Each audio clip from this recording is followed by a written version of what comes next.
తాకట్లో ఉన్న మీ బంగారాన్ని విడిపించి ఆ రోజు ఆన్లైన్ రేటుకి కొంటాం. Sharma gold company. నమస్తే గురుగారు. శ్రీమాత్రే నమః. మాఘమాసంలో భీష్మాష్టమి వస్తుంది కదా, మరి ఈ భీష్మాష్టమి ప్రాముఖ్యత గురించి, విశిష్టత గురించి ఈ రోజు ముఖ్యంగా మనం చేయాల్సిన కార్యక్రమాలు ఏమైనా ఉన్నాయా గురుగారు? అంటే భీష్మాష్టమి, భీష్మ ఏకాదశి ఇట్లా ఉంటాయి మా కొన్ని.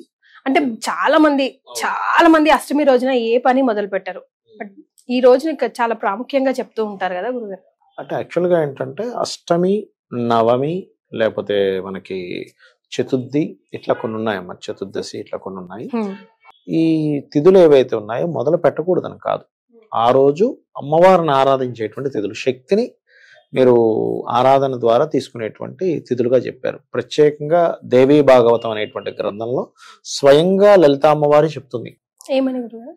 అష్టమి, నవమి నాడు, చతుర్దశి నాడు ఎవరైతే నన్ను ప్రార్థిస్తారో, నన్ను ఎవరైతే ఉపాసిస్తారో వాళ్ళకి నా యొక్క శక్తి అధికంగా వాళ్ళకి లభిస్తుంది అని.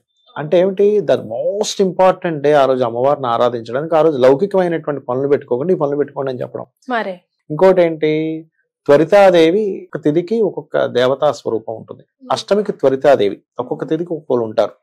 భగవాల్ని, చాముండి ఇట్లా రకరకాలు ఉంటాయి. అట్లా ఏంటంటే మనకి అష్టమి నాడు చేసేటువంటి అమ్మవారి ఆరాధన, త్వరితాదేవి ఆరాధన కూడా అనుకోకుండా మనకి అందులో కనెక్ట్ అయి వస్తుంది. వచ్చినప్పుడు త్వరితాదేవి అనుగ్రహం ఎలా అంటే, మనకి మీకు శుక్లపక్షం అయినా అష్టమైనా కృష్ణపక్షమైనా ఈ రెండిటికి త్వరితే. దానివల్ల మీకు ఆగిపోయిన పనులు ముందు కదులుతాయి అష్టమి రోజు అమ్మవారి అనుగ్రహం మనం తీసుకోగలిగితే గనక. అయితే ఇక్కడ భీష్ముడికి సంబంధించినటువంటి విషయం గనక చూసుకున్నట్లయితే, భీష్ముడిని ఒక విషయంలో ఎప్పుడు ఆరాధించాల్సిన కొన్ని విషయాలు ఉన్నాయి. భీష్ముడిని తలుచుకుంటూ, భీష్ముడిని గనక మనం ఇప్పుడు తర్పణాలు వదులుతుంటారు చూసారా, వదిలేటప్పుడు భీష్ముడి పేరు చెప్పుకొని కూడా వదులుతారు. ఎందుకు అంటే ఇక్కడ భీష్ముడు ఒక శబదం పెట్టాడు అనుకోండి. ఇప్పుడు తండ్రి గురించి నేను వివాహం చేసుకుంటూ ఉంటాను అంటే కొన్ని వీటిలో ఆల్రెడీ అతనికి వివాహం అయింది కాబట్టి సంతానం లేదని కొన్నిట్లో చెప్పారు. బట్ ఏదైనా కానీ అతను తండ్రి కోసం ఎలా నిలబడి ఉన్నాడు అనేటువంటిది ఒకటి. అండ్ అదే విధంగా ఒక క్యారెక్టర్, భీష్ముడు అంటే ఒక క్యారెక్టర్, ఒక తన వంశాలను మొత్తం ఆయన ఎట్లా కాపాడుకుంటూ వచ్చాడు. ఇవన్నీ మనం తెలుసుకోవచ్చు భీష్ముడి వల్ల ఒకటి. రెండవది ఏంటంటే భీష్ముడిని తలుచుకోవడం వల్ల కలిగేటువంటిది ఏమిటి అంటే, ఎవరికైనా అపమృత్యు దోషాలు ఉంటాయి చూసారా, ఓం భీష్మదేవాయ నమః అనుకున్నాం అనుకోండి, అపమృత్యు దోషం తొలగుతుందట. అదొకటి. రెండవది ఏంటంటే మనకు మహాభారతం మొత్తం దీంట్లో మనం చూడండి, అంత నిష్టగా అంత పర్ఫెక్ట్ గా ఉన్న వ్యక్తి కూడా భీష్ముడు తిరుగులేదు. ఆయన అసలు ఎవరు ఓడించలేరు. ఆఖరికి పాండవులు వచ్చి అడుగుతారు, తాత నువ్వు ఎలా ఇదవుతావు అంటే, శిఖండిని అడ్డుగా పెడితే గానీ నేను యుద్ధం చేయడం ఆపను అని ఆయనంతటా ఆయన చెప్పాక ఆయన శిఖండిని తీసుకొచ్చి అడ్డు పెట్టి అప్పుడు బాణాలు వేస్తారు.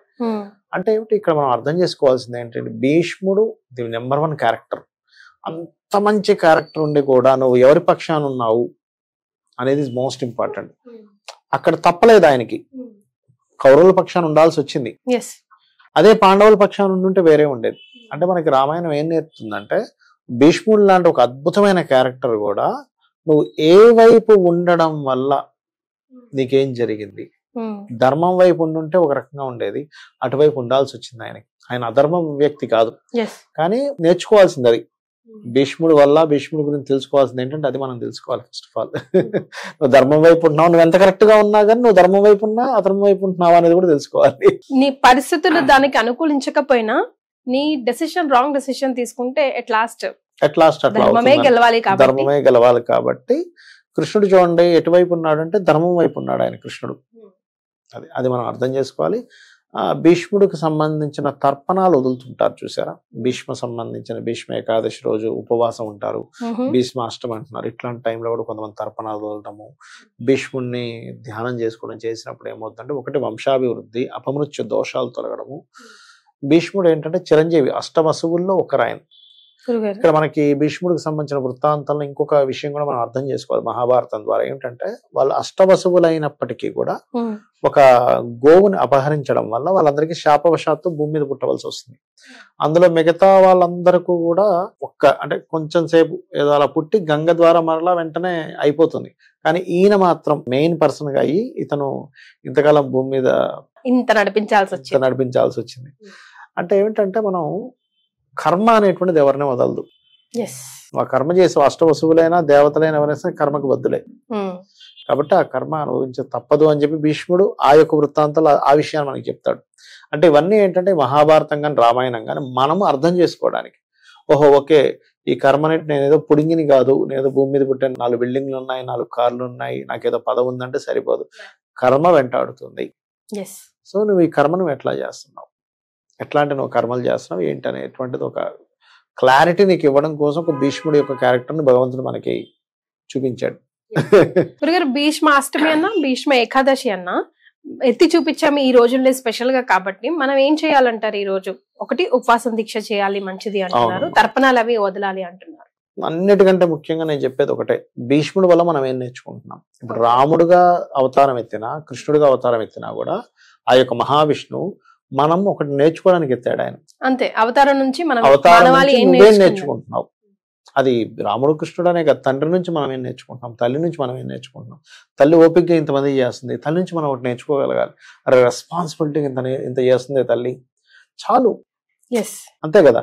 అరే ఒక జాబ్ చేస్తుంది, మళ్ళీ ఇల్లు చూసుకుంటుంది, అబ్బా వా, తండ్రి ఇంత చేస్తున్నాడు, వా, అన్నయ్య నా మీద ఇంత ప్రేమ చూపిస్తున్నాడు. ఇప్పుడు నేర్చుకోవాల్సింది ఏంటి, వాళ్ళ ఉపాసనలు వాళ్ళకి చేసేటువంటి, ఇప్పుడు భీష్మ ఏకాదశి రోజు వచ్చింది, భీష్ముడి పేరు మీద విష్ణు సహస్రనామాలు చదవడం, ఇవన్నీ ఓకే, నేను కాదనట్లే. కానీ నువ్వు ఏమి నేర్చుకుంటున్నావు?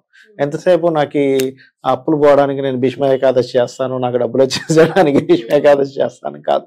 నువ్వేం నేర్చుకుంటున్నావు ఇస్ మోస్ట్ ఇంపార్టెంట్. బట్ భీష్ముడికి సంబంధించింది ఎప్పుడు అష్టమి వచ్చినా ఏకాదశి వచ్చినా నేను చెప్పేది ఒకటే, ఆ రోజు విష్ణు సహస్రనామాలు కనుక విన్నట్లయితే ఫస్ట్ ఆఫ్ ఆల్ ఏమవుతుందంటే నువ్వు నేర్చుకుందాం అనుకున్న ఒక కర్మ మీకు ఒక మాయలా కప్పుతుంది. ఆ మాయను తొలగించేటువంటి ఎనర్జీ అమ్మవారికి నెక్స్ట్ విష్ణుమూర్తిగా ఉంటుంది. మాయ అనేటువంటిది కమ్మేస్తుంది. మీకు మధుకైటబులు సంబంధించినటువంటి వృత్తాంతంలో కూడా అప్పటి వరకు యోగ నిద్రలో ఒక మాయలో ఉన్నటువంటి విష్ణువు నిద్రలే ఆ అమ్మవారి యొక్క అనుగ్రహం కలిగితే గానీ ఆయన నిద్రలోంచి బయటికి రాడు ఆయన. ఇప్పుడు మనకి మోహానికి మనం ఒక భ్రమలో బతుకుతుంటాం చూసారు ఒక్కోసారి, అదంతా కూడా అమ్మవారి మాయే. మరి తెలుసుకోవాలి, అది మాయ ఉండాలి, మాయ లేకపోతే కూడా కష్టమే మనిషికి, మోహం లేకపోతే కూడా కష్టమే అని చెప్తారు శాస్త్రంలో. ఎందుకంటే ఈ మోహం అనేది లేదనుకోండి, తల్లికి బిడ్డ మీద ప్రేమ ఉండదు, లేకపోతే ఎవరు బిడ్డ ఎవరు తల్లి వైరాగ్యం వచ్చేస్తుంది. కాబట్టి ఎంతవరకు మీకు మోహం ఉండాలి అంతవరకే ఉండి, ఎప్పుడు వైరాగ్యం కలగాలి అప్పుడు వైరాగ్యం కలగాలి. దీన్ని మనం ఈ యొక్క భీష్ముడి వల్ల తెలుసుకోగలగాలి. సో భీష్మ ఏకాదశి అయినా భీష్మ అష్టమి అయినా ఆయన క్యారెక్టరిస్టిక్స్ ఏంటి, ఆయన ఎక్కడి నుంచి వచ్చాడు, ఎందుకు వచ్చాడు, ఆయన లైఫ్ ని ఎలా లీడ్ చేశాడు, ఆయన ఎటువైపు నిలబడడం వల్ల ఆయనకి ఎందుకు ఇబ్బంది కలిగింది, ఇస్ మోస్ట్ ఇంపార్టెంట్. విష్ణు సహస్రనామాలు కూడా ఫస్ట్ టైం వచ్చింది అక్కడ ఆయన దగ్గర, ఆయనే చెప్పాడు కదా. ఆయన ఎవరు అసలు ఈ మూలం ఎవరు చెప్పండి అంటే ఆయన కృష్ణుడి గురించి చెప్తూ ఆ విష్ణు సహస్రనామాలు చెప్పడం జరిగింది. చాలా సంతోషం గురుగారు, ధన్యవాదాలు. శ్రీమాత్రే నమః.